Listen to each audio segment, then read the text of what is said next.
Mais cette injustice qui me frappe, elle frappe Laurent Gbagbo. Cette injustice qui me frappe, elle frappe Guillaume Soro. Cette injustice qui me frappe, elle frappe le président Tidjane Thiam. Partout tu vois une injustice. Même si ça ne te concerne pas, dresse-toi. Parce qu'un jour ton tour va arriver. Mesdames et messieurs, bonjour. Vous suivez l'élan africain et vous avez bien raison. Nous nous intéressons aujourd'hui à la Côte d'Ivoire, essentiellement à la politique du pays. Comme vous l'avez suivi, ce samedi, et c'était le 14 juin 2025, nous avons assisté à une grande manifestation. Des manifestations des militants du PDCI, le Parti démocratique de Côte d'Ivoire, qui réclamaient la réintégration de leur président, Tidjane Thiam, sur les listes électorales. Vous savez, Tidjane Thiam a été rayé des listes électorales, donc ne peut pas concourir à l'élection présidentielle d'octobre prochain parce que la justice de son pays estime que comme il a acquis une autre nationalité, en l'occurrence c'est la nationalité française en 1987, et que il s'est fait inscrire sur les listes électorales avant de renoncer à cette autre nationalité pour la justice ivoirienne et pour donc les instances habilitées, il ne remplissait pas les conditions exigées au moment de son inscription. Et donc, Tidjane Thiam ne figure pas sur la liste électorale. C'est pour cela que les militants de son parti ont manifesté samedi pour réclamer son intégration sur les listes électorales en vue de pouvoir également se présenter comme candidat de son parti à cette échéance. Mais Tidjane Thiam n'est pas le seul politicien ne figurant pas sur les listes électorales, puisque justement la liste électorale définitive qui a été publiée dernièrement, Tidjane Thiam n'y figure pas. Mais il y a trois autres politiciens de taille qui ne figurent pas sur les mêmes listes électorales, à savoir l'ancien président Laurent Gbagbo, à savoir l'ancien premier ministre et président de l'Assemblée nationale Guillaume Soro, également le politicien de l'opposition aussi, Charles Blé Goudé, qui se trouve être l'ancien président de la jeunesse du parti de Laurent Gbagbo. Et donc tout ce monde-là ne figure pas sur les listes électorales. Pour Laurent Gbagbo et pour Guillaume Soro, et d'ailleurs pour aussi Charles Blé Goudé, c'est parce que ils ont connu des condamnations dans des affaires, dans différentes affaires judiciaires. Laurent Gbagbo, vous le savez, a été condamné pour vol. Il aurait détourné de l'argent et son procès a eu lieu alors même qu'il était détenu à La Haye dans le cadre des poursuites pénales contre lui par la Cour pénale internationale, de même que Charles Blé Goudé. Guillaume Soro, quant à lui, a été condamné par la justice ivoirienne pour trahison, pour conspiration contre l'État et pour diffusion de fausses informations. Il a été condamné à vie, à perpétuité. Et donc, ces trois personnalités, de même que Tidjane Thiam, que nous avons déjà mentionné, ces quatre politiciens ne sont pas autorisés à voter, encore moins à se présenter candidat à la prochaine élection présidentielle. Ce qui veut dire, ce qui fait dire à l'opposition qu'en réalité, ce que veut le pouvoir ivoirien, c'est de maintenir le président actuel, Alassane Dramane Ouattara, à la présidence à la présidence de la République, en faisant en sorte que il y ait moins d'obstacles à sa réélection. Réélection d'ailleurs qui est aussi contestée. Et donc, nous avons vu ces manifestations qui se sont déroulées ce samedi à Abidjan. Mais un peu plus tôt, la semaine dernière, on avait vu également, c'était le 7, l'ancien président Laurent Gbagbo qui tenait un meeting politique où il s'est montré très virulent à l'égard du pouvoir, en employant des termes très forts, en disant que s'il le faut, il faudra se bagarrer. Puisque pour lui, justement, le fait même de ne pas figurer sur les listes électorales est une injustice politiquement motivée. Donc lui, Laurent Gbagbo, indique qu'il n'est pas voleur, puisque justement il est accusé, il a été condamné d'avoir détourné de l'argent public. Il conteste justement cela, mais il dit que le pouvoir d'Alassane Dramane Ouattara cherche de la bagarre et qu'il va y avoir de la bagarre. Je ne serai pas digne d'être candidat à la présidence de la République parce que je volais. Quand vous attendez ça? Parce que braquer, c'est un mot brutal pour dire voler. Je ne suis pas un voleur. Et ceux qui ont fait la liste savent que je ne suis pas un voleur. Mais comme ils veulent qu'on se batte, on va se battre.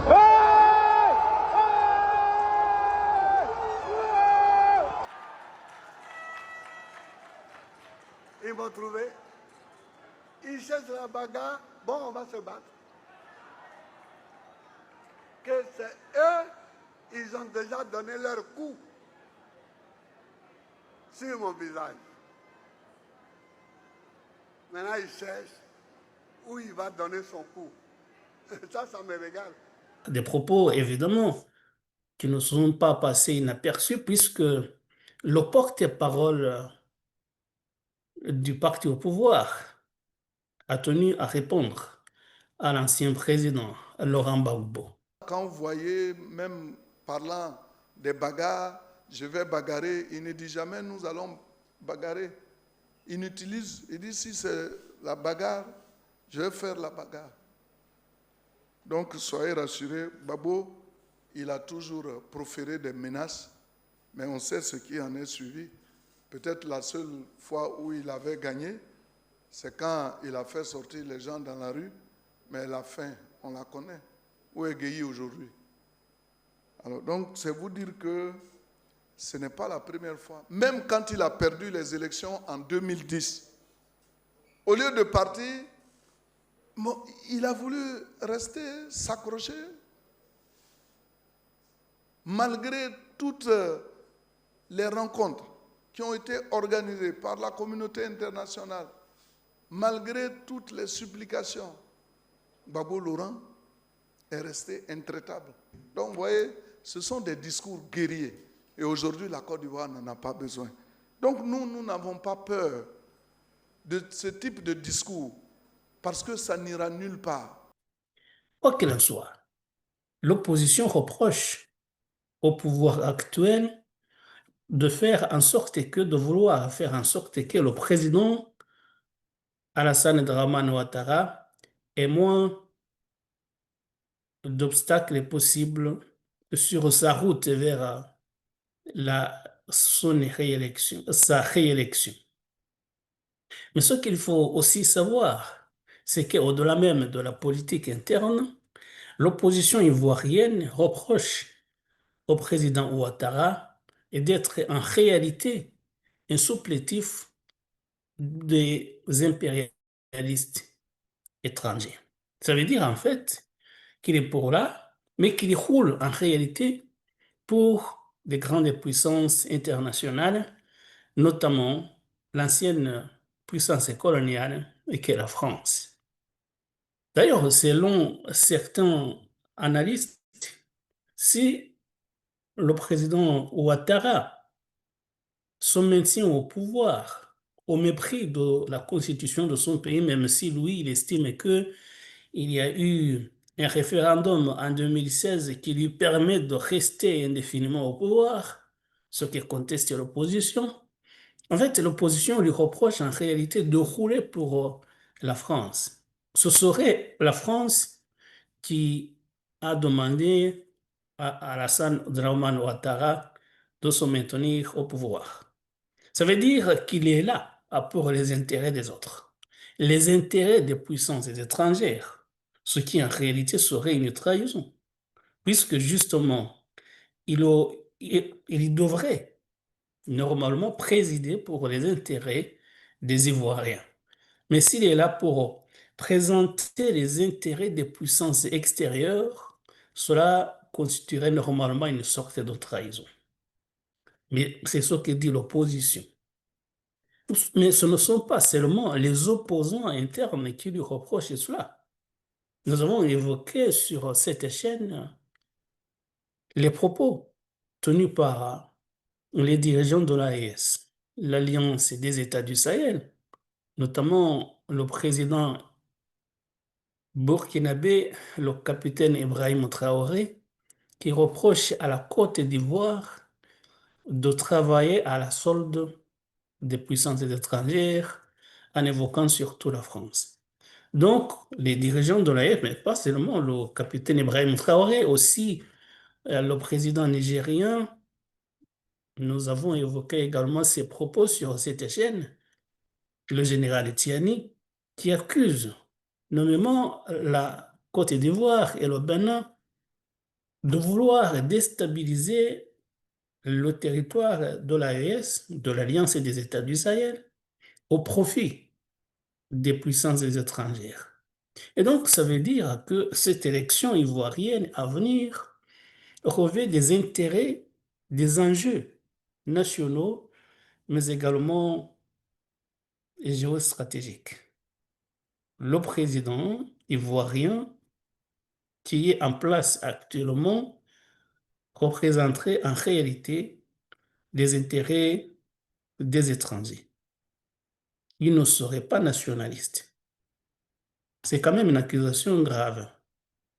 Nous ne sommes pas pour l'affirmer, mais nous constatons ce que disent et les Ivoiriens et les, les voisins de la Côte d'Ivoire, qui sont justement les États du Sahel, à savoir le Burkina Faso, le Mali et le Niger, qui accusent la Côte d'Ivoire d'être euh, le principal représentant des impérialistes dans cette région.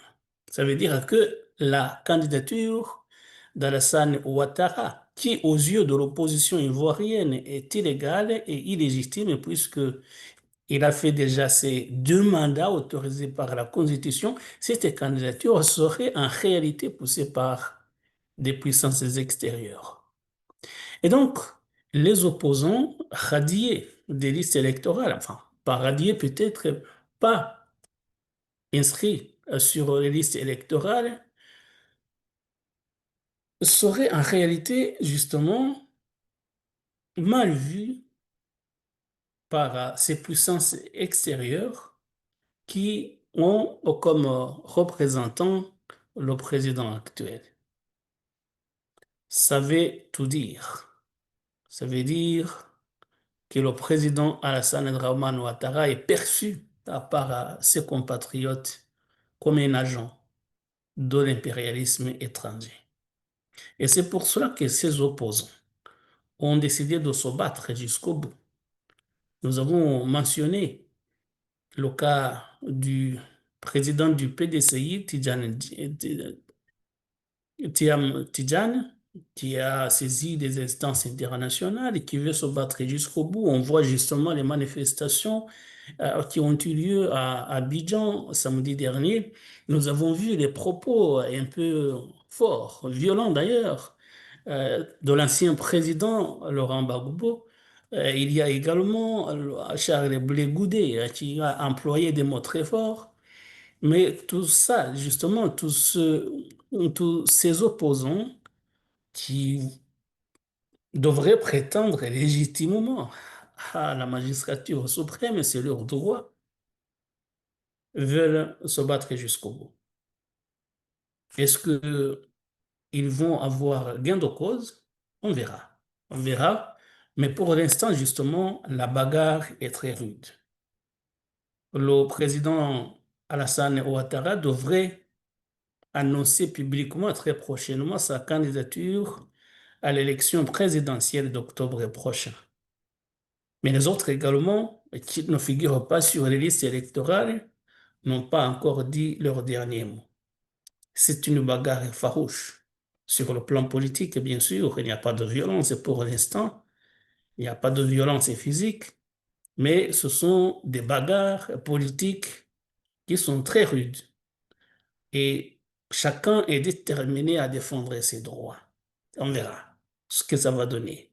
Mais il faudrait rappeler tout de même que pour en arriver là, le président Alassane Ouattara a dû également batailler dur. Si on se souvient très bien, dans les années 2000, le président Ouattara n'était pas autorisé à se présenter à l'élection présidentielle pour les mêmes raisons que,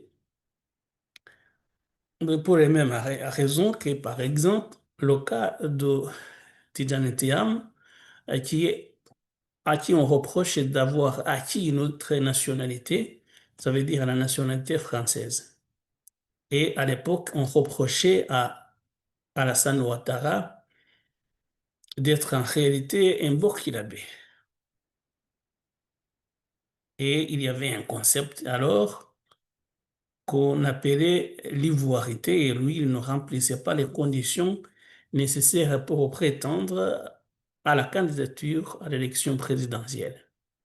Si il a pu se présenter finalement, c'est que euh, finalement, le président d'alors, Laurent Gbagbo, a fini par prendre la décision de changer la législation et de le laisser se présenter à l'élection présidentielle. Donc, ce sont deux hommes qui se connaissent. Maintenant, c'est Ouattara qui rend la vie dure à Laurent Gbagbo, et Laurent Gbagbo, en fait, également a eu l'occasion de lui rendre la vie politique très difficile. Et vous savez d'ailleurs, je n'y reviens pas, que lors des élections de 2010, Laurent Gbagbo avait refusé de reconnaître le suffrage des urnes en estimant qu'en réalité, c'était lui qui avait gagné. La Cour constitutionnelle reconnaissant les résultats des élections, donnant la victoire à Alassane Ouattara. Finalement, il y a eu de la violence, il y a eu la guerre, et les forces dirigées alors par M. Guillaume Soro, qui se trouve maintenant en exil en France, ont finalement, les forces d'Alassane Ouattara sont venues déloger, appuyées d'ailleurs par les forces françaises, sont venues déloger le président Gbagbo de sa résidence présidentielle. Et ensuite, vous connaissez l'histoire, il a été transféré à La Haye, accusé de crimes contre l'humanité. Crimes contre l'humanité. Il a été arrêté en avril 2011 et au bout de 8 ans d'emprisonnement, en 2019, la Cour l'a acquitté.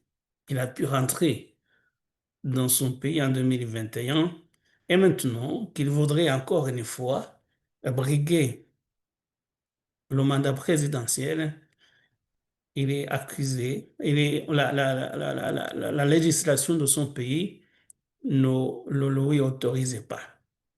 Il faut dire quand même que Laurent Gbagbo est âgé de 80 ans et que peut-être l'âge est aussi un frein à la bataille politique comme il s'y était engagé avant et alors qu'il avait encore la force physique nécessaire à adopter les activités. Dans tous les cas, nous voyons ce qui se passe en Côte d'Ivoire comme une sorte de revanche de la part d'Alassane Dramane Ouattara. Mais ce qu'il faut souligner essentiellement, comme le disent certains Ivoiriens, c'est qu'il y a la main extérieure des puissances étrangères qui voudraient que Alassane Ouattara, qui est acquise à leur cause, se maintienne au pouvoir pour qu'ils puissent encore continuer à défendre leurs intérêts. C'est ce qui reproche les opposants ivoiriens à leur actuel président, à qui ils contestent d'ailleurs le droit de pouvoir se représenter encore. Mais le président Ouattara compte bien se présenter encore une fois, puisque il y aurait la constitution de 2016 qui lui permet de continuer à se présenter. Voilà. On reviendra certainement sur ce dossier ivoirien lorsque les élections auront lieu en octobre. Mais pour l'instant, justement, il y a cette bataille préélectorale qui risque de mettre le pays à feu et à sang. Évidemment, on ne le souhaitait pas. Et voilà, mesdames et messieurs, c'est ici que nous mettons fin à notre propos d'aujourd'hui. Merci de nous avoir prêté attention et à très bientôt pour d'autres sujets. Au revoir et bonne semaine.